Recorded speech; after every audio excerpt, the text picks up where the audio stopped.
Gloria has a very special program today, and we have a very special program following this. It won't be broadcast immediately, but this program today is going to be an interview with an assassination research expert who has done some 7 years of research on the Kennedy assassinations as well as others. And after you've heard the program, if you have any questions or just want to rap a little with Mae Brussell, the expert, you're invited to call KLRB. We'll give you the phone number after the program, not during the program.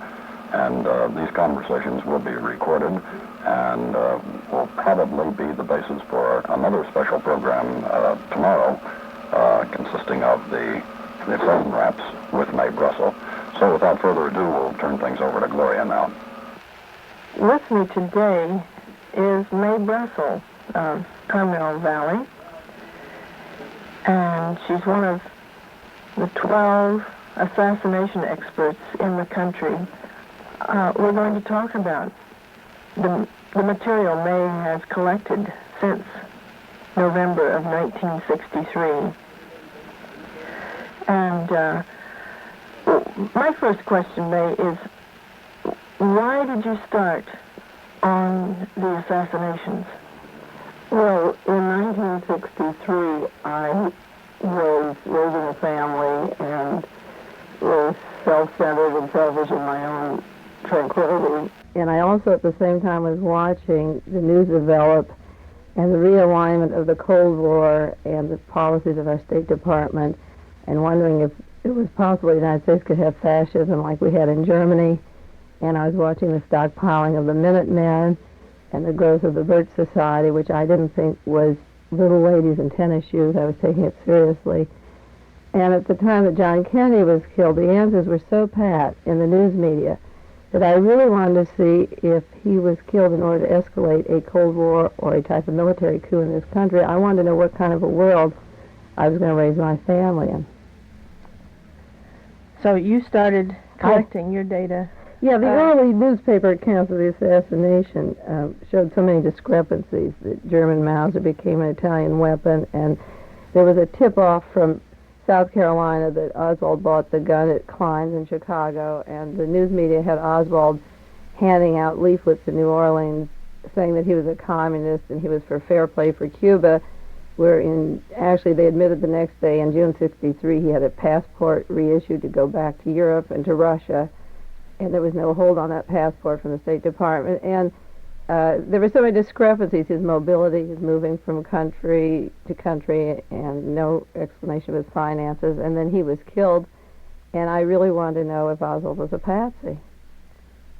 And your findings are... Oswald was a patsy. And I think, Gloria, we should say right now that the pertinence of having this talk show today is that the New York Times and the Washington Post and every newspaper in the nation is going to begin to pour out documents on what happened to this nation from the day that John Kennedy was killed until the present day. And the truth is that there was an intense desire to escalate the war, a vengeance for his not going into Cuba, and many, many reasons and motives. But today the issue is pertinent because nobody trusts what's happening in Washington. The public figures are being protected. And the truth is that the assassination story is the last strong story for the American people to gulp. This is going to be the biggest medicine they're going to have to put into their stomach, and they're going to have to face it like grown-up people. And they've put it off for 7 years. And the reason we're talking about assassinations today is that the nation is in for one huge shock, one more huge shock. Tomorrow you're going to hear Mr. McCloskey talk about the CIA and the government killing Mr. Diem. When we get home to the fact that the government kills candidates for presidencies or kills presidents, then we can get on the right track and begin to live better lives. That's a pretty big mouthful, Mae. Yeah, that's 7 years research. Yes. That can be backed up and documented. And if I told anybody what our government did to Mr. Diem 4 years ago, they would have wanted to commit me to an institution. Nobody believed it, but history will prove that my research is accurate right down to the last sentence.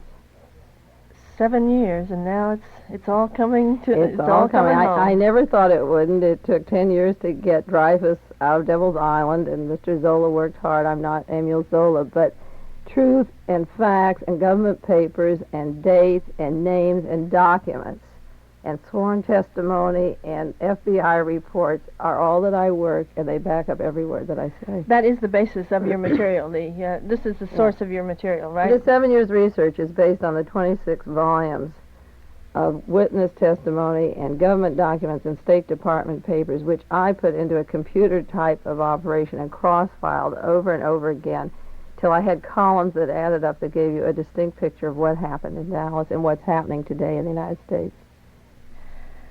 Where do you want to start? Do you want to start with Dallas and bring us up to date? Well, that's a big yes. that's a big thing to chew.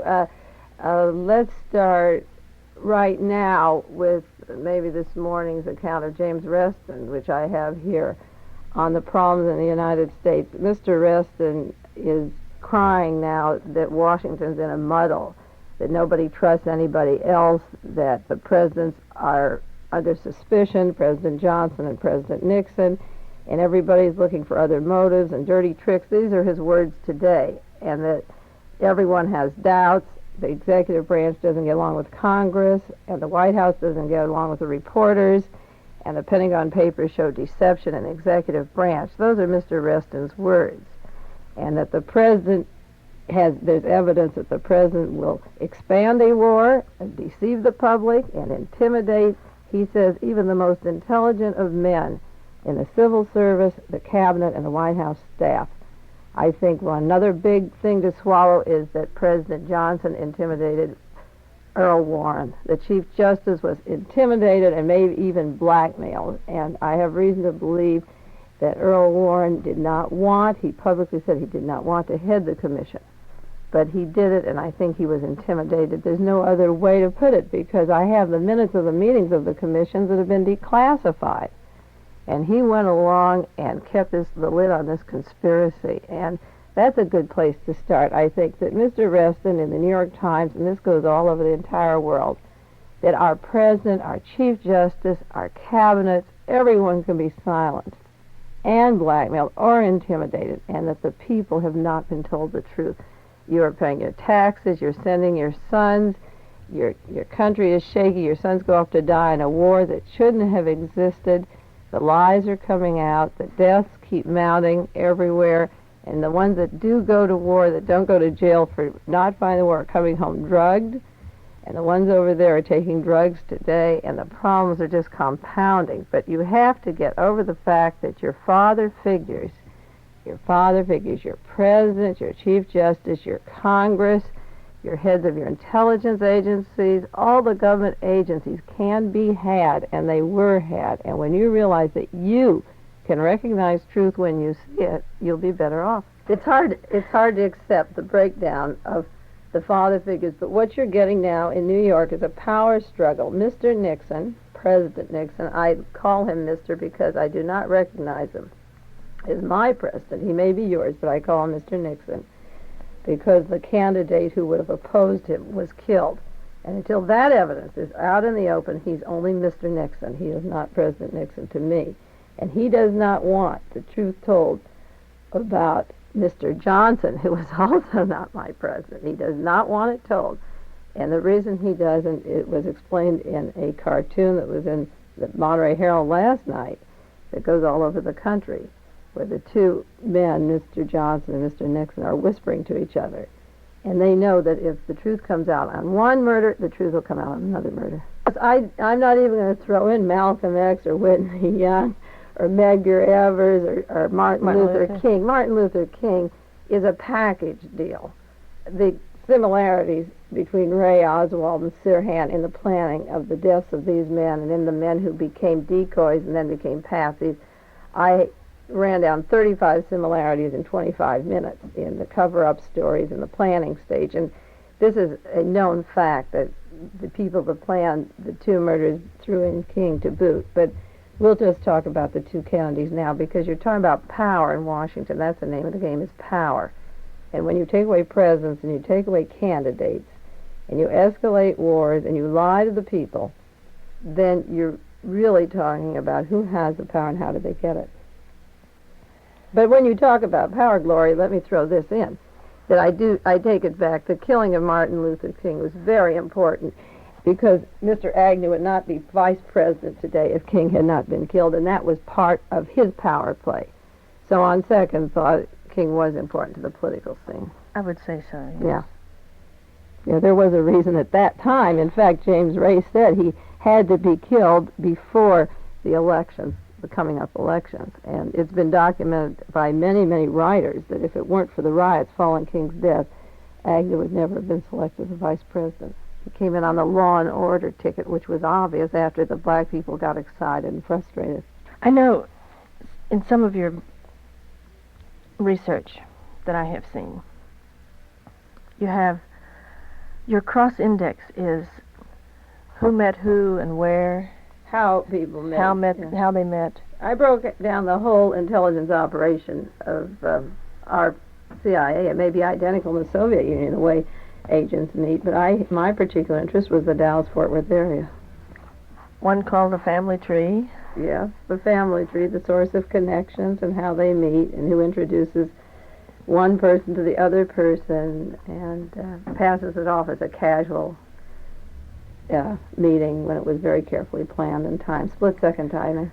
When you talk about conspiracies, they're international, they're national, they're local, and you have to be specific. These things are very large. They take in whole areas of operation, like all of Asia, or power blocks, or the east side of Europe, or the west side, or it reduces itself to a city. It depends what area you want to cover.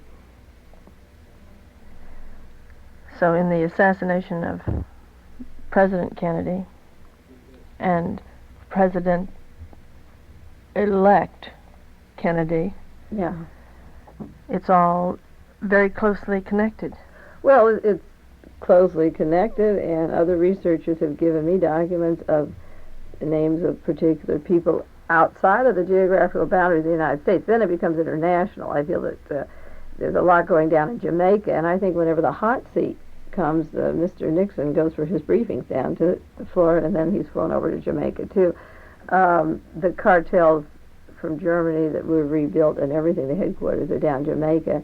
And a lot of planning is done in West Germany, and it's international, but at a lot of levels, there's what they call in the CIA a need-to-know basis. Many people are only told you be at a certain place and you hand this envelope of $10,000, or you go to this dinner party and introduce Marina Oswald to this particular person. And in a long-range scale, they know nothing except on a basis of need to know. That's a standard operating procedure. So that a few people are in on a plan and the rest stand by on just certain orders. Mentioning Marina Oswald. Marina is one of the most important women in history, modern history, and she is living in a little sleepy town in Texas. And within a very short time, the world will know more about Marina Oswald and everything that happened. She is not the role that they portrayed. As a matter of fact, one of the most interesting documents I have is in volume 16 of the commission hearings that's put out by the government printing office, where Lee Oswald wrote a letter November the 9th in which he was very anxious and nervous because the FBI agent Hosty, James Hosty, had been with Marina Oswald and had offered her, Lee Oswald put in quotes, protection, end quote, and that in his own letter, and in effect citizenship. And he said, I don't trust the notorious FBI. And that letter is photographed as in volume 16. And 3 weeks later, Lee Oswald was dead, and his wife did have constant protection as well as very large sums of money, and her citizenship, her visa to go back to the Soviet Union, which was to be up shortly, was completely written off the books, and her citizenship automatically granted. And this, historically, he put this in writing 3 weeks before he was killed. And what would they be offering her protection for? She was a housewife living in Dallas, And nobody knew of Lee Oswald, and the State Department claims they didn't have much on him, and the FBI certainly wasn't watching him enough that day of the assassination to have surveillance or any information that they considered him dangerous. So what were they going to protect Marina from and give her citizenship? And this is all my research, Gloria, is done from sworn testimony, as I said before, in the 26 volumes. What were they going to protect her about, and what did he not trust in the FBI? Oswald was probably one of the most brilliant of our agents that the United States ever had. He was trained in electronics and radio work and microdotting and photographic techniques and language skills. He could speak fluent Russian. Just while he was in the service in the Marines, he took his days and nights and self-taught a Russian so that when he arrived in the Soviet Union, he could speak Russian. I said the nation 4 years ago wouldn't believe what I said about Diem, so I'm going to make another prediction that could startle the nation, and I'll use the quotation of Earl Warren from the meetings of the commission. If I told you that I thought Lee Oswald was alive, you wouldn't believe that, but I think 4 years from now it'd be very possible that he has defected to another country. There was a second Oswald, and there's a reason to believe that he was killed. And in the meetings of the commission, the very first meeting that the Warren Commission had, the subject came up of what to do with that body that was buried in Fort Worth, because there were guards around the clock and they'd poured tons of cement over this body. And Life magazine quotes the man who buried him saying, "I never saw anything equal to it." And an engineer in Los Angeles who's designed coffins and burial places never read of any such amount of cement. And on top of that cement were these 24-hour guards every 8 hours shifting position. In the first meeting of the commission, what will we do with that body? And the subject says, we have to cremate it. Earl Warren said, "This nation can't stand another shock." And then the members of the commission spoke up and said, "Well, is that in our jurisdiction? It's out in Texas." So Earl Warren said to Katzenbach, the Attorney General, "Will you give orders to Mr. Carr out in Texas, who's the Attorney General there, and then Texas can do it because it's in their jurisdiction." So whatever is under that coffin, history will have to tell, but I don't think Earl Warren wanted anybody to find out whose body was in there. That's another subject all in itself, but I think we have to grow up and take some of these shocks. What was the shock that the nation couldn't take in case anybody would get to Oswald's grave?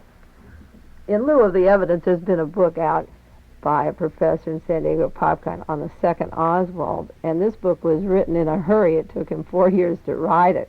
It's 7 years now, and since he come across the second Oswald, who were moving around the Dallas-Fort Worth area, New Orleans, and everywhere else, there's been so many more evidences of a second Oswald, he could write a second book. I think this is one of the big problems that Jim Garrison had in New Orleans, was that he didn't realize that it was the second Oswald that was working with Clay Shaw. The other Oswald wasn't in on that meeting. I think it was the other Oswald. It was the second one, who had a stubby beard, which Lee Oswald didn't have at any time, and this was part of the confusion. Most of my friends and acquaintances and the people I talk to say, "Mae, don't say so much because you'll turn people off." And I can't say half the truth. That's what your elected congressman does. He tells you half the truth. That's what your public officials do. Like Hubert Humphrey got on television when the New York Times exposure came out, and he says he didn't know these things were happening. Then 2 days later, I have an article where he said he did know. Now, I saw him on television say he didn't know about the plans to escalate the war in '64, that he was only a senator, and now he admits that he did know. Then he said, "I told President Johnson that I didn't approve of the escalation of the war in private, but in public I gave my approval." Well, I'm not that kind of a person. That's the kind of person you allow to be your vice president. I'm not that kind of person, and if people don't like what I say, I will continue to work with their sworn testimony and their reports and affidavits, and truth will be shown someday. But I'm not going to make it pablum feed you and tell you a little bit of lies and cover up so that somebody buys half of the story. No, I don't want to be told what they think I want to hear. You may not like what I hear, but most people really don't have a right to disagree unless they have the evidence laid out on a table in front of them. They may say, "I don't like it." But they can't say you're wrong, and that's what people have said to me, and I look at them and I turn away, and I feel sorry for them because their own ignorance will kill them, and it will bring wars on our soil, and other nations will hate us because we are afraid to face the truth. And, like getting the truth, that is a big problem in this country, and I don't think many people are aware of it. The fact, Mae, you're working at a radio station, the fact of the second gun in the Robert Kennedy assassination did not come over the wire services. No. Well, let's talk about the truth in the radio stations today. And I will keep quoting the minutes of the commission members, Earl Warren and the Honorable Commission, this prestigious commission, because when you hear them talk, and these minutes are read, and you can buy copies of these minutes, they're published, and I can get the information for you on where you can buy them, then you know how these men really think. And one of the big problems when the Warren Commission first met was, what are we going to do about the news service coming over? There's so much, leaks and information and talk of conspiracy. And Congressman Ford said, well, gentlemen, he says, I can handle the AP and the UP, meaning the Associated Press, United Press. The problem we're going to have is our little local papers where they're going to want stories. Now, let me say that the Monterey Peninsula Herald and the San Jose Mercury are my two best sources for many pieces of information I put together, because they are not controlled. And if something does come over the wire service, if it comes over, they're not afraid to print it. But the major services, even running a news station, you can only report what comes to you from Associated Press, United Press.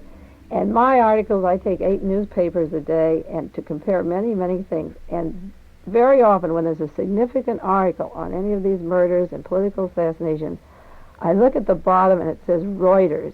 It comes from Germany back to the United States. Our wire service doesn't carry it.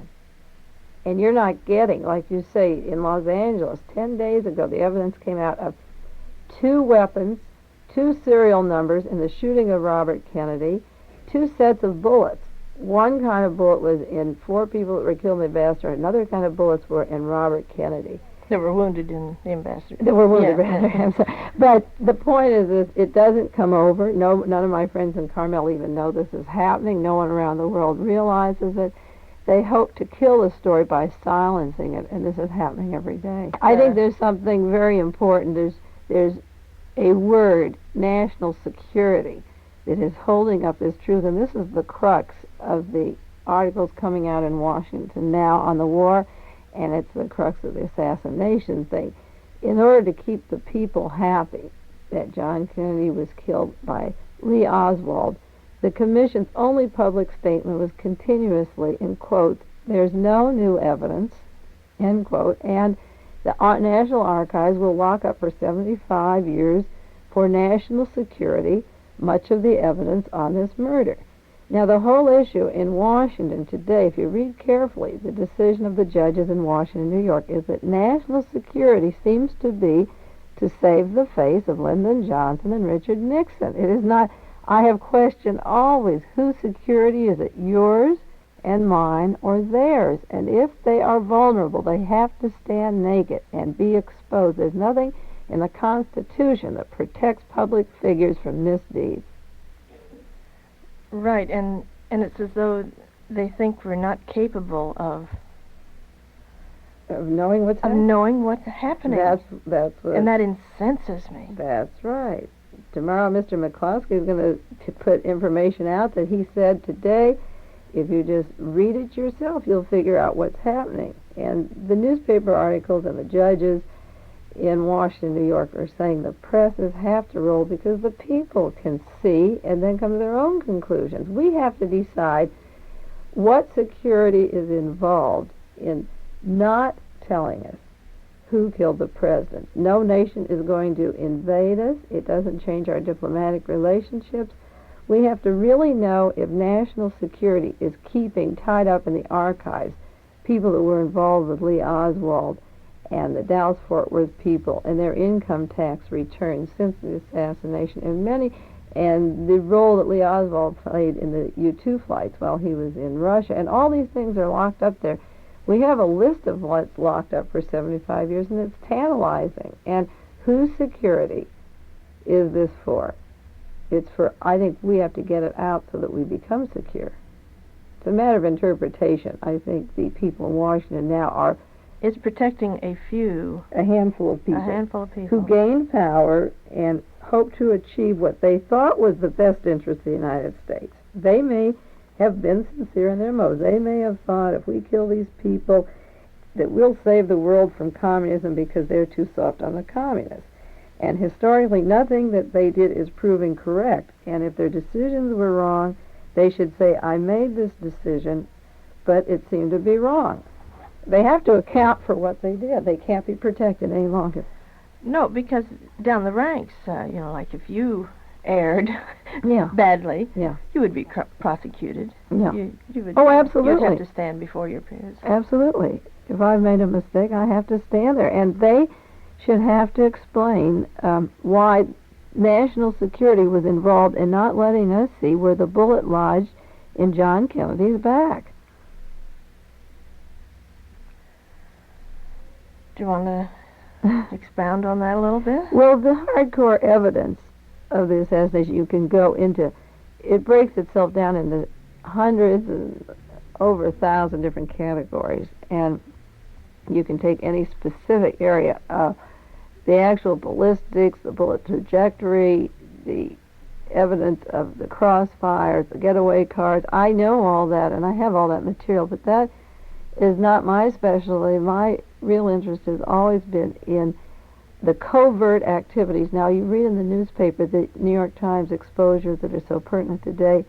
Talk about the covert government. That is a government behind our back that makes decisions which the elected officials don't even know about. They overthrow other countries and kill the rulers and kill our own.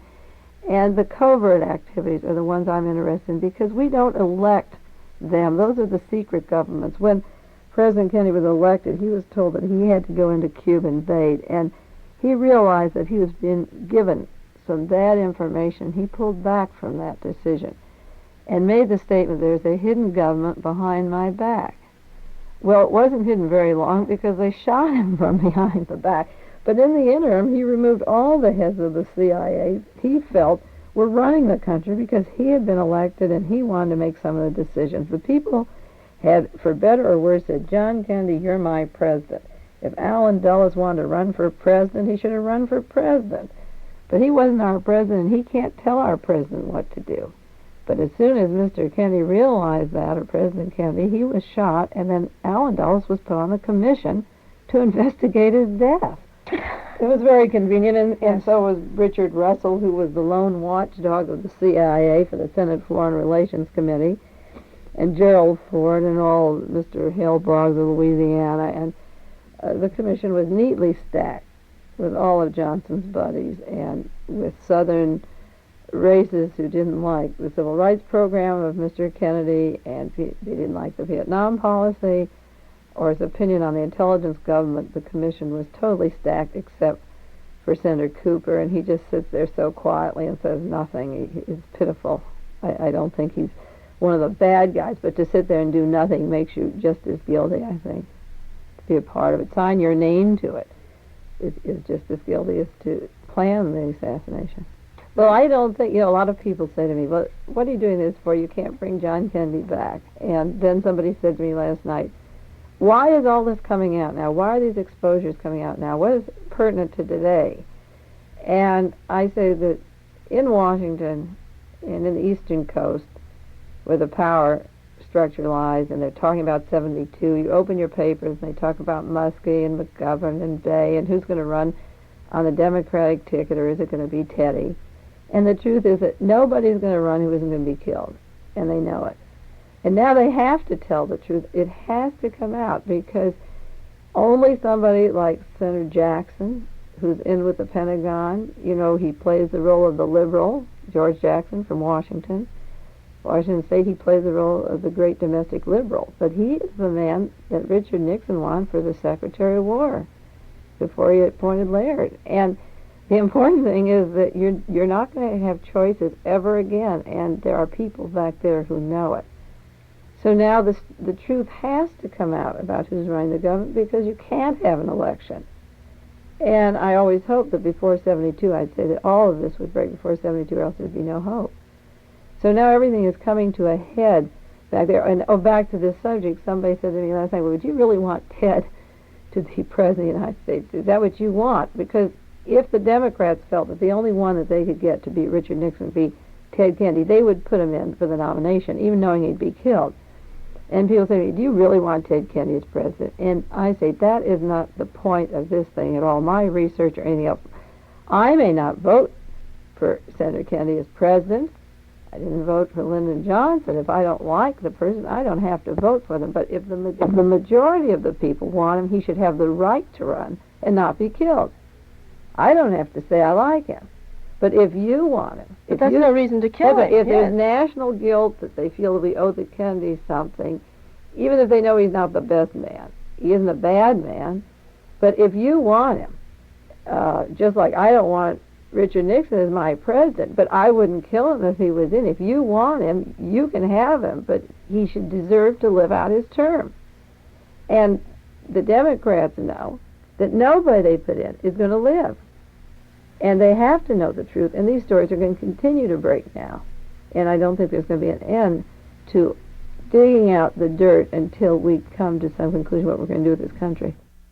Now, the next thing, Stuart Symington said this week, let's set up a body in Congress to put all this material out on a table and see what is national security, what is truth, who we're protecting. I don't think the power is Congress. I don't think those men have the guts or the strength. I think they talk out of both sides of their cheeks. They don't touch the real issues. Maybe some of them can be reached. There's not very many. I don't know who it would be. We're in a really bad situation here because these men can be had. They look the other way. I know in 1966, Eugene McCarthy was on the peninsula, and he was helping Jerry Barron run for Democratic congressman at the time. And President Johnson was in Manila. And I met with Eugene McCarthy, and I said, look, this country is going in for a big upheaval, that Oswald was an agent of the CIA. And he acknowledged that, and he had me speak to an aide of his, and we talked for about 45 minutes. I said, why don't you come to my home, and I will show you the evidence. And this was 1966.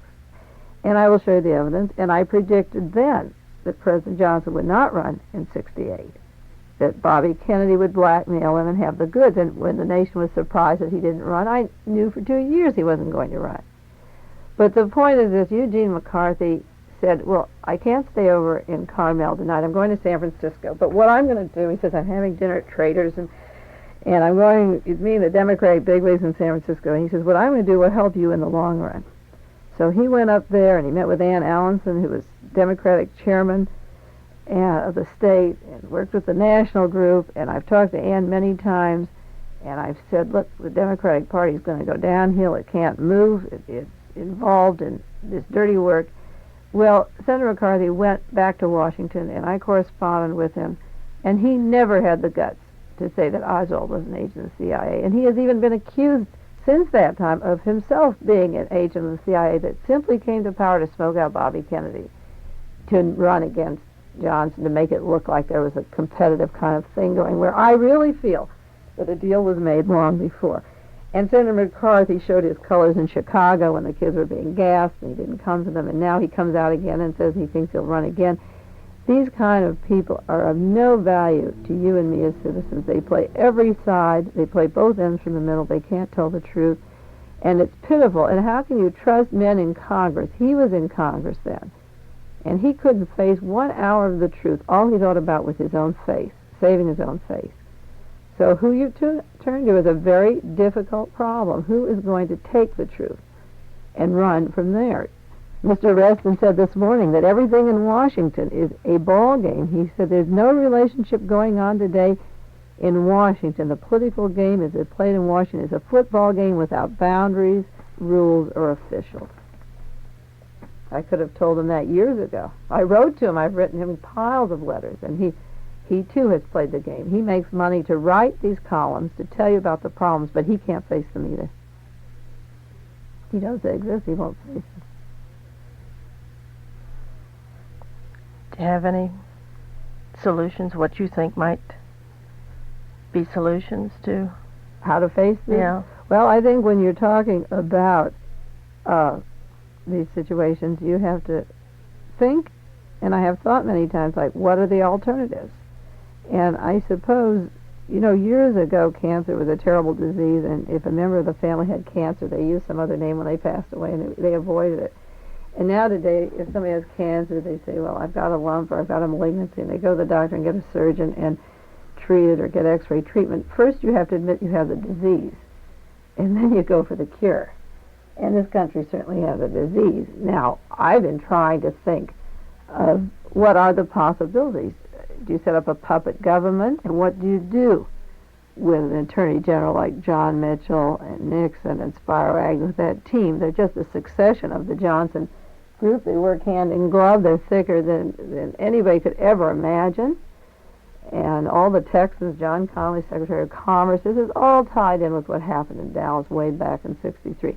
What do you do? I think first you have to get some brains in this country to sit down and admit what the problem is.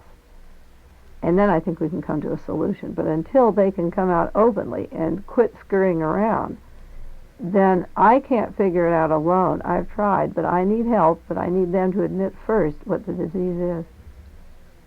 There has to be some kind of a puppet government set up. So what would you do if you were invaded or all your heads were killed in a plane crash? What if they were all in a situation that Washington was bombed?